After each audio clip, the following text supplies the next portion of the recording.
Kadarius Toney, who had the last touchdown.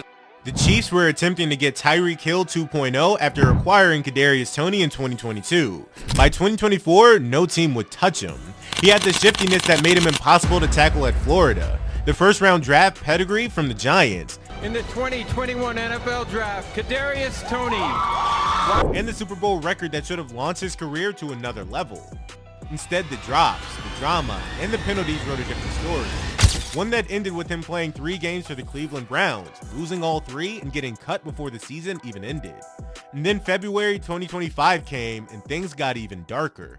Toney was supposed to be one of the most, if not the most, dynamic receiver in the NFL. So how did he kill so many franchises in just 4 seasons? Before anyone knew what Kadarius Toney would be in the NFL, he was terrorizing SEC defenses while at Florida. He was playing all over the field at wide receiver, running back, wildcat quarterback, and returner. And he was good at all of them. This is not a guy who was just getting by at one position. He was doing things that made coaches and scouts pay attention across the entire field. His senior season in 2020 changed everything. Toney caught 70 passes for 984 yards and 10 TDs in just 11 starts, averaging 14.1 yards per catch. He was a finalist for the Paul Hornung Award that year, which goes to the most versatile player in college football. And he was voted first team all-conference. His game showed something rare that teams couldn't teach and that defenses couldn't stop. Tacklers couldn't get their hands on him. He changed direction so fast that defenders would be past him before they realized he was already somewhere else. Teams didn't know where he was going to be, and honestly sometimes it seemed like Toney didn't either. He just had a feel for where the grass was and how to find it. The shiftiness that would become his defining trait was already fully formed by his final year in college, and the NFL was supposed to be his playing ground. Looking back at his college career, Kadarius was a 3-star recruit coming out and chose Florida over other places like South Carolina and Alabama. He redshirted as a freshman and was a reserve player for 3 seasons before his breakout senior year. That late development meant that teams didn't have years of game footage to study, and what they saw in 2020 maybe should have been a red flag. But his ability to line up anywhere and create mismatches became his calling card, and it was going to be his ticket to the NFL whether teams were ready for it or not.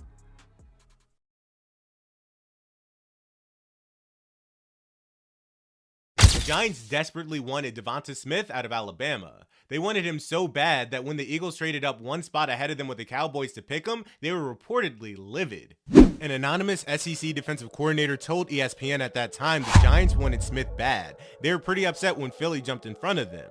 This wasn't a minor preference, this was their guy. So instead of landing the Heisman Trophy winner from Alabama, who had just come off a season with 117 catches for 1,856 yards and 23 TDs, the Giants traded down with the Bears and accumulated extra draft picks. At 20th overall, they selected Kadarius Toney. He wasn't the original plan, he was just the backup. He would sign a 4-year contract worth $13.7 million for his rookie deal, and the Giants were hopeful, but the context of that pick mattered. Every decision from that point forward was filtered through the fact that Toney wasn't the guy they originally wanted. He was the guy they had to take when the guy they wanted was gone. That's a difficult position for any player to be in. It's hard to feel like the first choice when everyone knows you were the second. And it's hard to perform when the organization that drafted you was clearly disappointed they had to settle for you. That reality would follow him through his entire career in ways that weren't entirely his fault. But here's the thing about draft night stories. The context of how a player gets picked doesn't determine what he becomes on the field. Toney had the tape, he had the measurables, and he had the shiftiness that made him impossible to tackle at the college level. And he was about to give the Giants real reasons to believe, at least for a little while, that maybe the consolation prize was going to be better than anyone expected.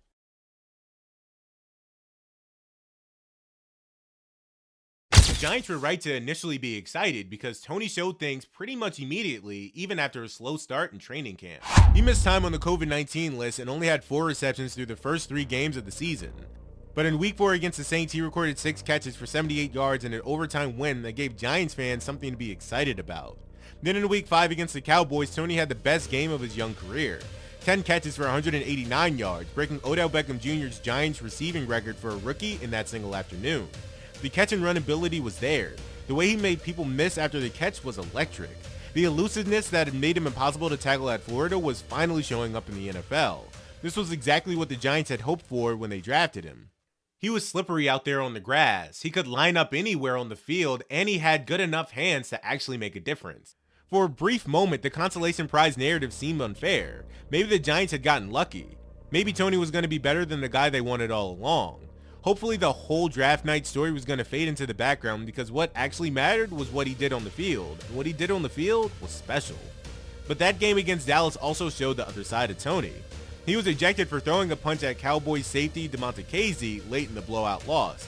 The immaturity was there alongside the talent, and it was going to be a recurring theme throughout his career.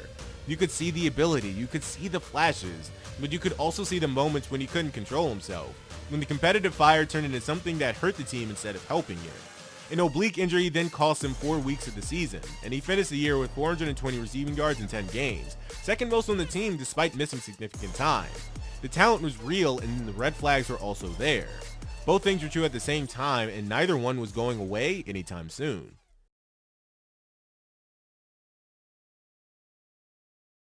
The 2022 season was supposed to be the leap. The Giants were entering year 2 of the Dayball era, and Toney was supposed to be a key part of the offense. Instead, it unraveled fast. Kadarius suffered a hamstring injury in week 2 that caused him to miss 5 games, and before being traded in late October, he had recorded 2 receptions for 0 yards in 2 more games. A first-round pick in his second year barely on the field. The Giants were clearly trying to find something in that wide receiver room. They were looking for production and for someone who could be a reliable target for their QB. They never found it until they drafted Malik Nabers in 2024, and even then he's been injured often too. The team was spinning its wheels at wide receiver while Toney couldn't stay healthy, and it was costing them wins. On October 27, 2022, the Giants traded Toney to the Chiefs for a 3rd round pick and a 6th round pick. A 1st round pick being shipped out in his 2nd season is a major red flag that can't be ignored. The talent hadn't translated to production. The injuries just kept on coming, and whatever was happening between Toney and the Giants wasn't working. Both sides were ready to move on. The Chiefs saw something they liked, and they were willing to take a chance on a player with upside who was available for the price of a day 2 pick. Andy Reid and Patrick Mahomes had a track record of getting the most out of players other teams had given up on, and maybe they could do the same with Toney. But this was not a typical reclamation project. This was a former 1st round pick who was supposed to be a building block, not a throw-in at the trade deadline. Now he was being traded for day 2 compensation. That fact alone should tell you everything you need to know about how both teams viewed Toney at that point. The Giants were completely giving up on him. The Chiefs were taking a cheap chance on someone who had shown flashes but couldn't stay on the field. The NFL world was about to find out which side was right. For the Chiefs, this trade was about adding talent. They hadn't won a Super Bowl in years to that point. Patrick Mahomes and Travis Kelce needed a 3rd option after Tyreek Hill was traded away. He was never going to be their number 1 receiver, but he could be a weapon in the right situation. Andy Reid had a history of finding ways to use players who had skills that other coaches couldn't unlock. The question was whether Toney could stay healthy long enough to contribute. The hamstring injury that had plagued him with the Giants was still affecting him, and the Chiefs were going to have to be patient with him as he worked his way back. But the potential was there, and that was all they needed. But before we get back to the show, we have a quick word from our sponsor today, Prize Picks. The football preseason is officially here, and there's no better place to run your game than Prize Picks, America's #1 sports pick app. We've got star players on new teams and an incredible rookie class ready to take over as we get ready for the biggest football season yet. What I love about Prize Picks is that you don't have to just stick to week action. You can lock in full season picks right now on player projections. I already put together a 3-pick lineup that I'm locked into for the year. Currently, I got Dak Prescott at more than 4,024.5 passing yards, Bijan Robinson at more than 1,149.5 rush yards, and Caleb Williams at more than 3,599.5 passing yards. Building your lineup is super easy. You just pick more or less on 2 to 6 player projections, submit your lineup, and follow your progress all year long right inside the app. Plus, Prize Picks is available in all 50 states, including California, Texas, Georgia, and Florida. Download the app today and use code CLNS to get $150 instantly in lineups if you win your first $5 lineup. Again, that's download the app today and use code CLNS to get $150 instantly in lineups if you win your first $5 lineup. And I'm going to say that actually one more time. That's $150 instantly in lineups if you win your first $5 lineup. Prize Picks, America's #1 sports pick app. Now let's get back into it.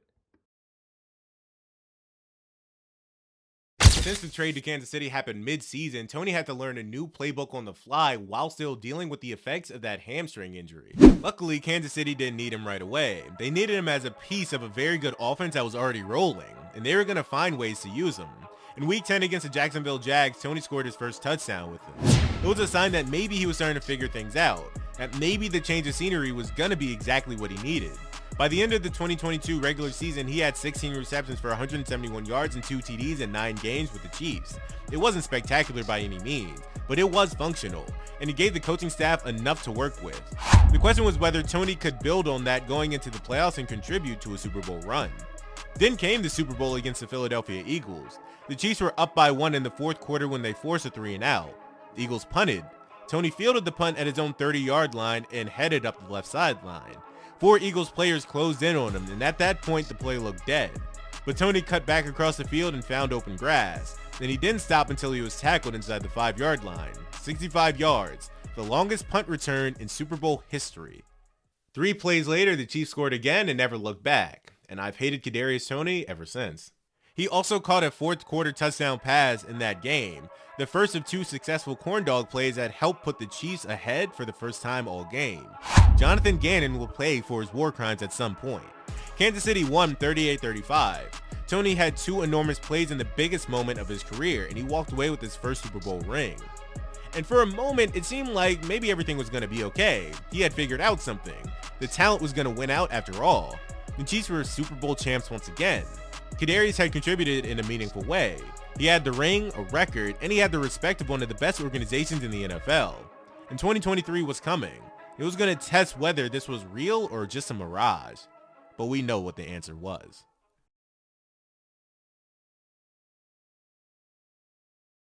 2022 was a redemption arc, 2023 was the unraveling. And this is where the story gets sad. Toney underwent knee surgery in July for a torn meniscus he suffered during the first practice of training camp. He came back for the season opener against the Detroit Lions, and what happened in that game set the tone for the entire season. Toney had 1 reception for a single yard and 4 drops, including one that bounced into Lions safety Brian Branch and went for a pick 6 that shifted the entire momentum of the game. Another drop would have set up a game-winning field goal if he had caught it, and the Chiefs would have walked out of Detroit with a win instead of a loss. Toney took the blame after the game, but the drops kept coming no matter what he said in the locker room. In Week 14 against the Buffalo Bills, the Chiefs were driving for the go-ahead score with everything on the line. Travis Kelce caught a pass and made a crossfield lateral to Toney. He was uncovered and walked into the end zone untouched for a go-ahead score that seemed to change the entire complexion of that game. But Kadarius was called offsides, negating the play. Referee Carl Schaefer said after the game that Kadarius was lined up too far offsides and no warning was required. The Chiefs lost that game 20-17, and the penalty became a national story that dominated sports coverage for days. Then in Week 15 against the Patriots, Toney bobbled a pass that turned into an interception, and the headlines destroyed him. The narrative around him shifted from a player who had contributed to a Super Bowl win to a player who couldn't be trusted in critical moments. Andy Reid publicly defended him, but the damage was done in the eyes of fans and analysts alike. Toney missed the final 3 games of the regular season with hip and ankle issues. He was listed as inactive for the entire playoff run, including the Super Bowl, despite being on the roster for the entire postseason. In January, Toney went on Instagram Live and claimed he wasn't injured and that the Chiefs were lying about his injury report. He later apologized, but he didn't retract the remarks, which left everyone wondering what he actually believed and why he was saying things that contradicted what the team was saying. He finished the season with 27 receptions on 38 targets for 169 yards and 1 TD. The Chiefs won the Super Bowl anyway, beating the 49ers in overtime. And Toney got a second ring despite being inactive for every playoff game. The peak was over. And what came next was worse than anyone expected.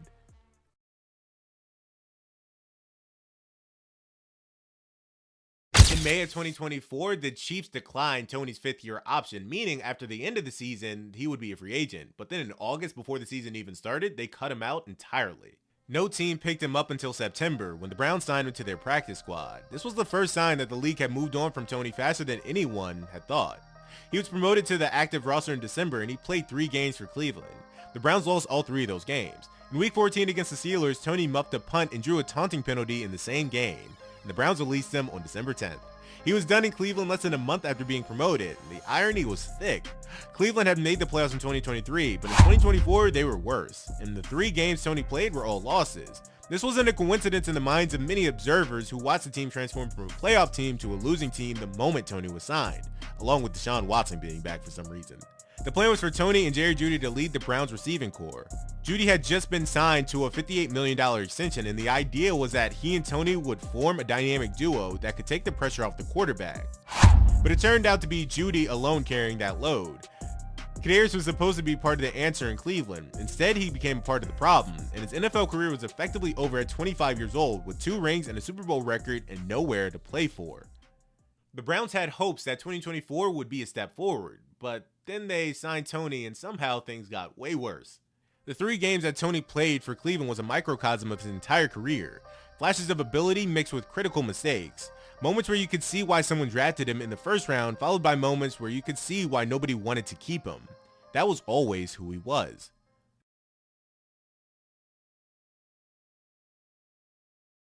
In February 2025, Toney was arrested for aggravated assault and obstructing 911 calls. According to police documents, Toney allegedly put his hands around a woman's throat and squeezed with enough force to cause her to be unable to breathe. She was 7 months pregnant at the time and holding her daughter. A warrant had been issued for his arrest on January 15th, which means the legal system had been looking for him for weeks before they found him. Bail was set at $25,000 for each account, and Toney was released after paying the $50,000 bail. It seems low, but whatever. In 2025, he announced his retirement on Instagram Live. He was done with football at 26 years old.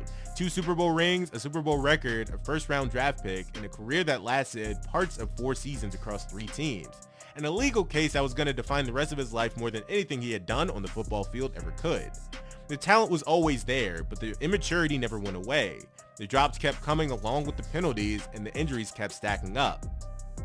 The legal trouble at the end wrote the final chapter of a story that could have been so different. Kadarius Toney had everything he needed to succeed in the NFL, and he found a way to lose it anyway. He never had the discipline necessary to succeed, making multiple franchises worse off for having him there. So there you have it. Watch this next video if you haven't already and subscribe if you're new. Thanks for watching.